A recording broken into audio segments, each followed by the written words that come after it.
السلام علیکم ناظرین کرام، آپ یہ ویڈیو دیکھیے۔ اگلے کچھ منٹ میری ریکویسٹ ہوگی بطور ایک پاکستانی مجھے سنا جائے، شاید یہ آج میرا آخری دن ہو اس ایوان میں۔ ڈپٹی اسپیکر صاحب، میں جس تکلیف اور اذیت سے گزر رہا ہوں، پریزیڈنشل سپیچ میں مجھے ٹائم نہیں ملا کیونکہ یہ بجٹ سیشن ہے۔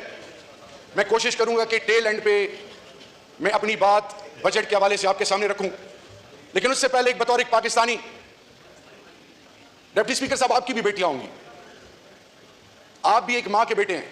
یہ سارا ایوان ہم سب مائیں بہنیں بیٹیاں رکھنے والے ہیں۔ ڈپٹی اسپیکر صاحب، 16 تاریخ کو ایک سوشل کانٹریکٹ تھا اس ریاست کا میری طرح ہر باسی کے ساتھ کہ عزت نفس مجروح نہیں کی جائے گی، جان و مال کا تحفظ ہوگا اور ماں بہن بیٹی کی تذلیل نہیں کی جائے گی۔ ڈپٹی اسپیکر صاحب، وہ عمرانی معاہدہ توڑ دیا گیا اس رات ریاست نے، جب رات کے 2 بجے میں اپنی بیگم کے ساتھ، میں بیٹیوں کا باپ ہوں، جس طریقے سے وہ گھر میں آئے اور جس طریقے سے انہوں نے میری بیٹیوں اور بیوی اور بیٹیوں کے ساتھ جو رویہ اپنایا، تو ابھی یہ جو ہنس رہے ہیں یہ ہنستے رہیں، اللہ نہ کرے کہ آپ کے گھروں پہ اس طرح کی کیفیت گزرے۔ تو میں یہ کہتا ہوں کہ اللہ دشمن کو بھی وہ نہ دکھائے جدھر سے میں نکل کے آیا ہوں۔ ڈپٹی اسپیکر صاحب، میری بڑی بیٹی کو گھسیٹا گیا، میری بیوی کو لاتیں ماری گئی۔ ڈپٹی اسپیکر صاحب، میری ریکویسٹ ہوگی، اللہ نہ کرے کہ ان کی ماں بہنوں بیٹیوں کے ساتھ اس طرح ہو۔ اگر آپ 2 منٹ میری بات سن لیں، شاید پھر آپ مجھے سنیں ہی نا۔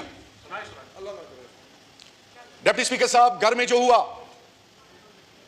24 گھنٹے ایک تھانے میں میری وائف کو اور مجھے اور میری بڑی بیٹی کو رکھا گیا، مختلف تھانوں میں۔ 24 گھنٹے تک ان کو یہ نہیں پتا تھا کہ ہم نے آپ کو اٹھایا کیوں ہے۔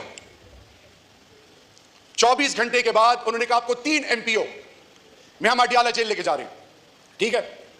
پھر عمرانی معاہدہ اس وقت جب میں اڈیالہ جیل میں ایک طرف میری بیوی اور ایک طرف میں اور ہر قسم کے لوگ گزر رہے تھے اور نظریں ہمارے اوپر تھی، تو میری نظریں جھکی ہوئی تھی بطور پاکستانی، اس باپ کا بیٹا جس کو تحریک پاکستان میں گولڈ میڈل ملا تھا۔ میں CEO تھا of a multi national company Germany میں جو اسکل ڈیولپمنٹ کی آج بات کر رہے ہیں۔ میں وہ شخص جو کووڈ میں دنیا میں پاکستان 5 ممالک میں جو گلوبلی اس کو ویلیو کیا گیا، NCOC جس کو اسد عمر اور جنرل صاحب ہیڈ کر رہے تھے، ہارورڈ سے میں نے کورس کیا تھا، اس کی ڈیٹا کی ٹیم میں نے دی تھی اس وقت کے جنرل باجوہ اور اس وقت کے جنرل فیض کو۔ آپ کے اور اس ملک کے شناختی کارڈ اور پاسپورٹ کی جو تذلیل اقوام عالم میں ہوتی ہے، اور ہمارے پاکستانیوں کو امیگریشن پروسیس پہ جب ہر کسی کو ڈرگز سے ایسوسیٹ کیا جاتا ہے، تو ابھی فیفا ورلڈ کپ ہوا ہے 2023 میں، اس فیفا ورلڈ کپ میں انٹرپول میں قطر، UAE، گلوبلی ہم نے دنیا کا سب سے بڑا ڈیٹا بیس بنایا کہ جس میں جو شخص ڈرگز کے لیے چارج ہو دنیا کے کسی ملک میں، اس کی فیشل ریکگنیشن سے یہ بتایا جائے کہ یہ ڈرگز کے لیے چارج ہے۔ پاکستان کا تشخص دنیا میں بدلا گیا۔ 40 years of افغان ریفیوجیز، ہم نے دنیا کو باور کرایا کہ آپ کی آنکھیں، آپ کا ذہن پاکستان سے کہیں اور چلا گیا، لیکن ان ساری تاریخ میں افغان ریفیوجیز کے لیے پاکستان اور ایران کا جو رول ہے وہ ایگزمپلری ہے۔ سیکرٹری جنرل UN آیا اور اس نے پھر کشمیر پر اپنا موقف دیا، لیکن ڈپٹی اسپیکر صاحب، who cares؟ ایک غدار 27 دن ان کو لگے، جب مجھے اسلام آباد کی روڈوں پہ لوگ گلے سے کھینچتے تھے، گالیاں دے رہے تھے کہ تم کیوں اس طرف نہیں جاتے۔ میرے آدھے جملے کو توڑ کے میرے گھر، میری بیوی، میرے بچے، میرے خاندان، میرا بڑا بھائی باپ جیسا 58 دن مسنگ پرسنز میں میری ماں بہنوں کی تذلیل کی گئی۔ فرسٹ لائن آف ڈیفنس تھا میں ان کے لیے۔ 2611 کلومیٹر کا بارڈر، وہ قبائل جو 3% آف ڈیویزبل پول آپ نے کمٹمنٹ کی تھی مرجر کے بعد، جس کی IDPs، جس کی ماں بہنوں کا بھول گئے ہیں، آج بھی وہ آپ کے لیے پاکستان کا علم اٹھائے ہوئے کھڑے ہیں، لیکن لعنت ہے اس سوچ پہ جو آج ان کی تذلیل کا سبب بن رہے ہیں۔ میرے ڈپٹی اسپیکر صاحب، آپ سید ہیں، آپ سندھ کی غیرت مند دھرتی سے آپ کا تعلق ہے۔ آپ کی لیڈر محترمہ بے نظیر بھٹو شہید صاحبہ، اپنی آپ بیتی جو انہوں نے بیان کی، کیا یہ سب جانتے ہیں، چاہتے ہیں کہ ان کی مائیں بہنیں اس پروسیس سے گزریں؟ سول سپریمیسی کا نعرہ کس نے لگایا؟ چارٹر آف ڈیموکریسی کس نے سائن کیا؟ What was the sole thrust and objective of that؟ آج آپ لوگ کدھر ہیں؟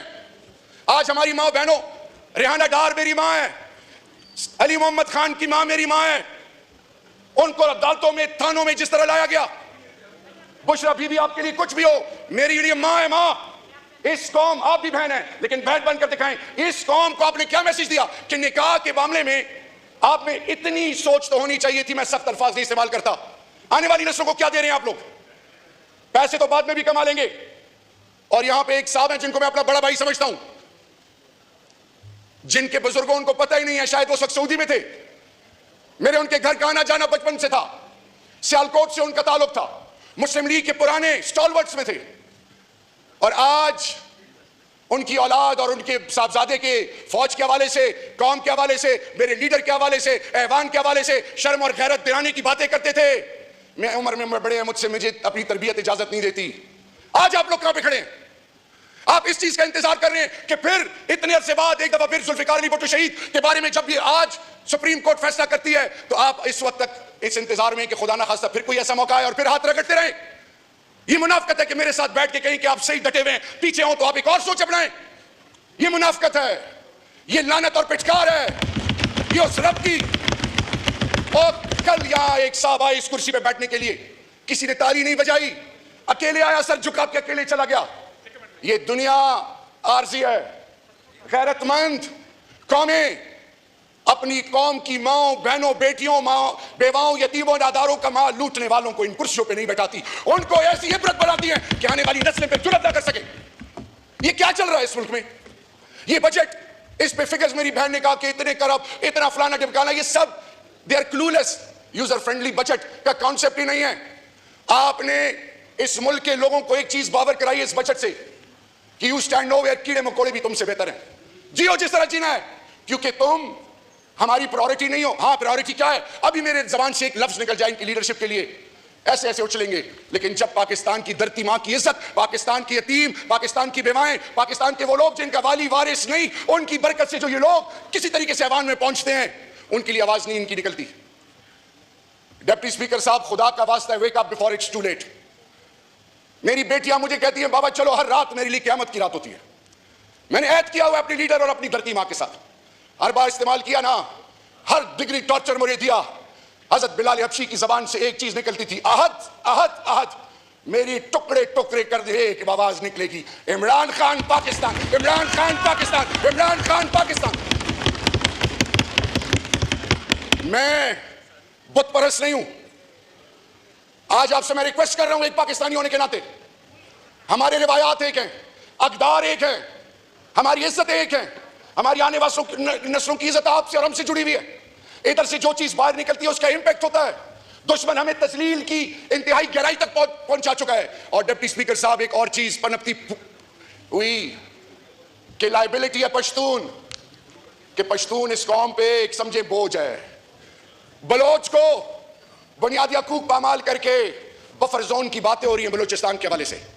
ڈپٹی اسپیکر صاحب، I need your eye to eye contact please.